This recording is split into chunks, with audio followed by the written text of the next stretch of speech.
Hi guys, today we have Jurassic World Evolution. This is another real-time strategy game on the PS4. So last week we had Surviving Mars. This week we have another contender for Game of the Year on RTS. So let's take a look at what this game is. Here basically you have to build a Jurassic World compound on different islands all over the world. So what do we do here? Is the objective of this game being humans versus dinosaurs? No. The objective of this game is the coexistence of humans and dinosaurs, and the fragile balance that that implies. So this game already came out a couple of years ago, but it's still a very worthy game to have on your collection. So if you have moderate pockets, there's already a ton of content that you can buy. I'm going to show you. So you have the normal Jurassic World Evolution campaign, Claire's Sanctuary, which is a DLC, and Return to Jurassic Park, which takes you back in time and puts you on the command of the original Jurassic Park compound, and what you can do to salvage it or to sink it even further. So let's go to a campaign that I already have, because I've already been devoting a lot of hours to this game, so I can review it for you guys. So we're going to start on an island which I don't have much built. This is a brand new island. I only did the first island, and that took me quite a few hours of gameplay to get into the scene of making money, managing the dinosaurs, and managing the people as well. So what's this? This is your island.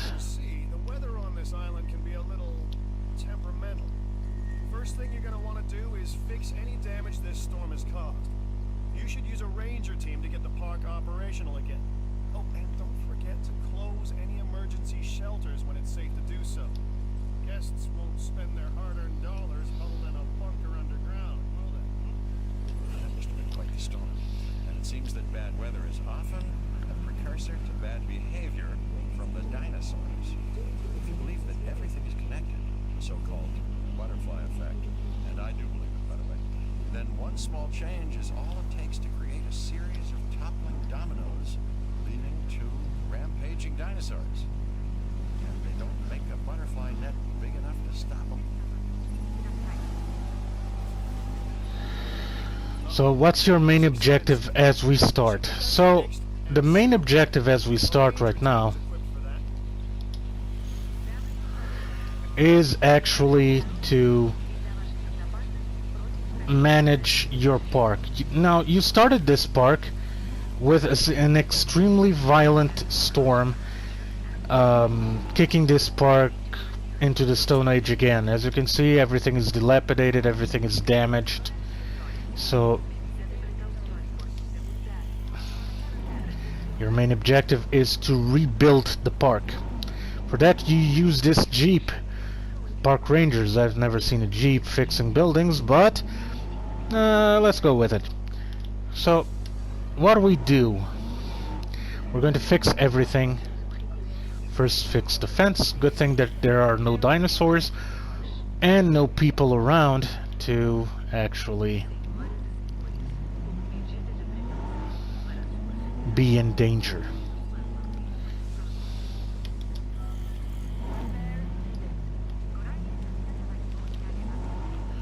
So as you can see, the park is in a state of emergency, as you can see on the top of the screen.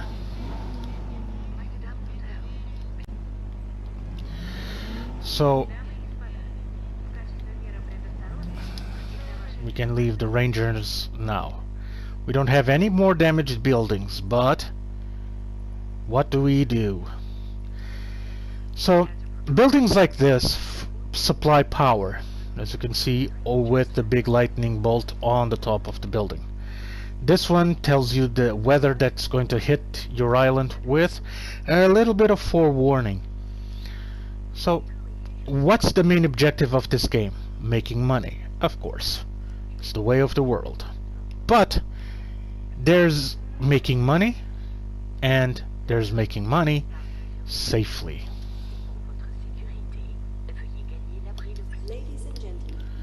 So I took off the park from emergency mode. So what do we do on this game? We build stuff in order to keep stuff safe. So let's demolish this building, we don't need it. Let's demolish all of these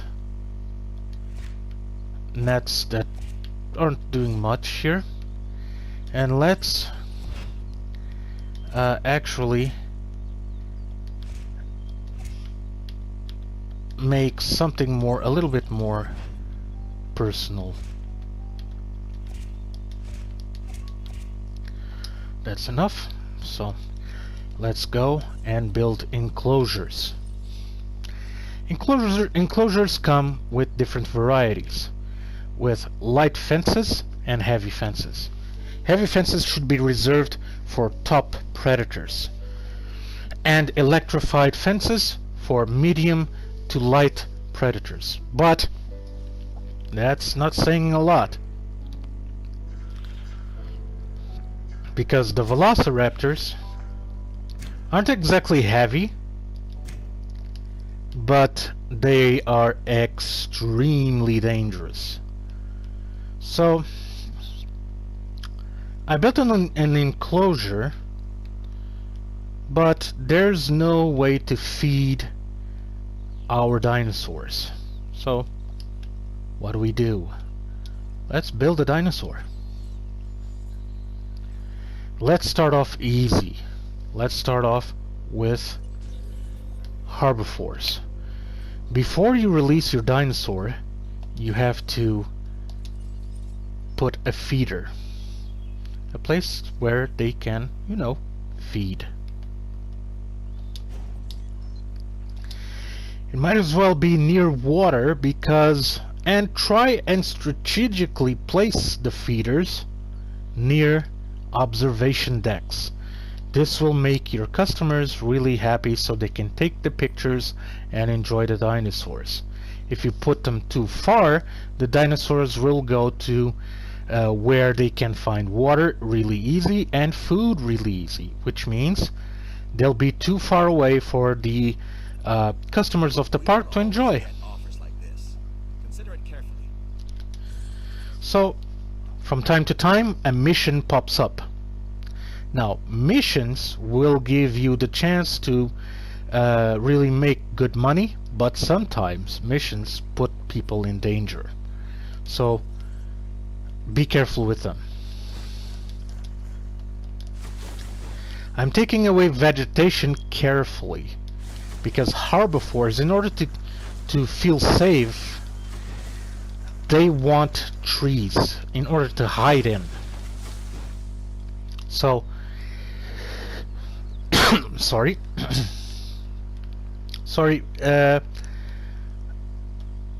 they like trees in order to feel safe in. So might as well put a few trees right here, and potentially a few trees right here. So basically you have to really manage the situation. Let's put another feeder inside the enclosure, because we're going to have more dinosaurs. But you cannot have big dinosaurs and little dinosaurs packed together without confrontation. Even herbivores will become aggressive. So I'm going to extend the fence a little bit more, so we can actually build, well, I say build, well, grow more dinosaurs. By the way, the voice talents of this game are from the real actors of the movie. So Jeff Goldblum's voice isn't some random actor playing Dr. Ian Malcolm. It's really Jeff Goldblum that lended his voice to the cast. So toodles for that. Music-wise, the game is tremendous. It really gives us an in-depth perspective of the original movies. It's a really good take. So what did we do? What did we do here? So we extended the enclosure in order to pack more species of dinosaurs. Remember, herbivores go with herbivores, and it's not even that, because there are herbivores that you cannot place with other herbivores because they'll kill each other. For example, Ankylosaurus cannot be placed with any other species. They'll kill them. Let's release our dinosaur. An Edmontosaurus. So a very common duckbeak dinosaur.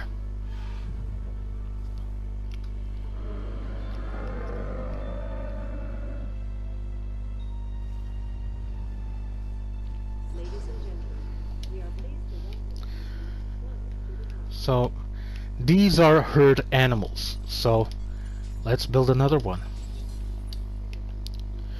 Of course, having a dinosaur means that the park is already open. And the entrance of the park is right here. Now this you cannot build. It's given to you by the game. So what do we do to attract more customers? Very simple. You see this zone here? We can actually demolish this bunker, place it in a more strategic place, and actually we can make it an avenue of stores for your customers to actually spend their hard-earned money on stuff here. For example, let's place a gift shop.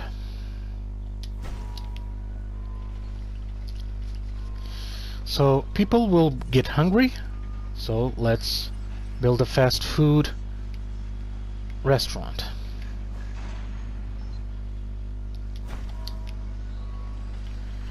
And of course, whatever goes in must come out.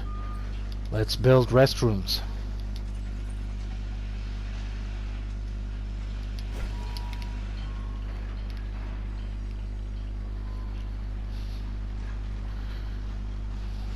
As you can see, you already have customers. The more you can offer them, the more time they'll stick in the park and more money they'll spend. Later on, you should be able to actually make hotels and other stuff to complement your operations here.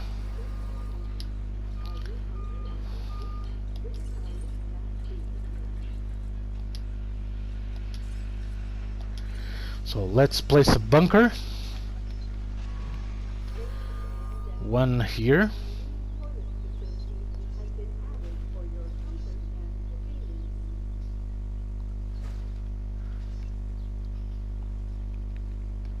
Because sometimes even the scientists that work in the park need to evacuate. So let's place one here. I'd like to make you an offer you can't refuse. I mean, you can, of course, but why would you?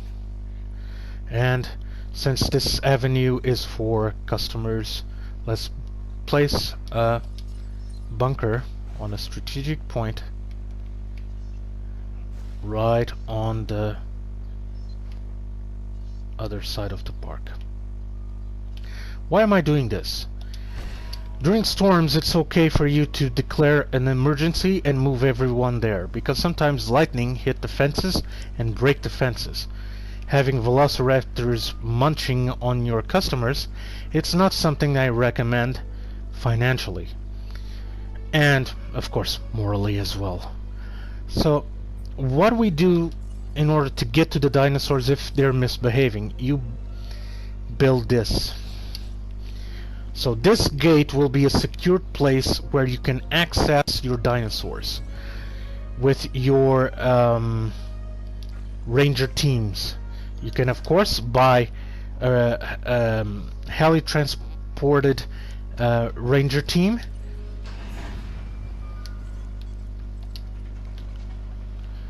and they'll be of course able to fly over and apply sedatives or help you sell a dinosaur. By the way, you can sell dinosaurs for chunks of money if you're really in need.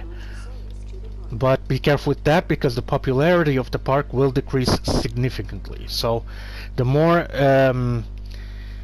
you go down, so you get the picture.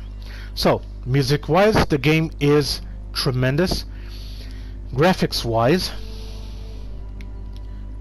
I'll show you. Well, need I say more?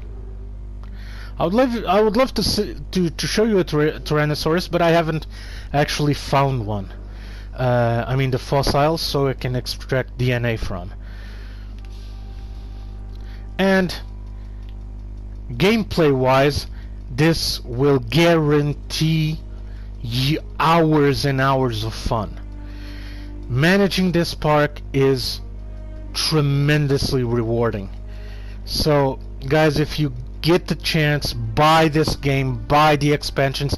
I don't have the expansions installed currently because I chose not to.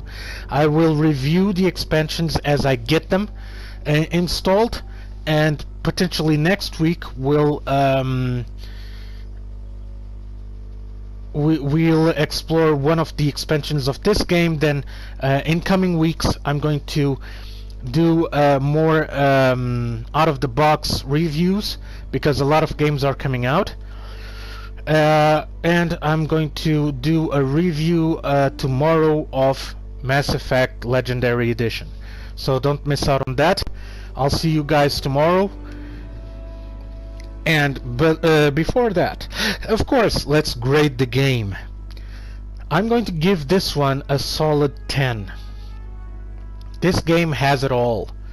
Action when it needs to, and managing when it needs to. So, apart from this game has a little bit of violence, so be careful with that with your kids. But it doesn't really show you anything that they haven't seen in the movies. But just be a little bit more careful than with Escaping Mars. So it's a solid 10 for 10. Escaping Mars, well, is behind this one in terms of grading. So this one quite possibly will take the RTS Prize of the Year here on Writer's Reviews of RTS Game of the Year on the PS4. So I hope you guys enjoyed it. I'll see you guys tomorrow for Mass Effect Legendary Edition review. See you then, and keep playing on.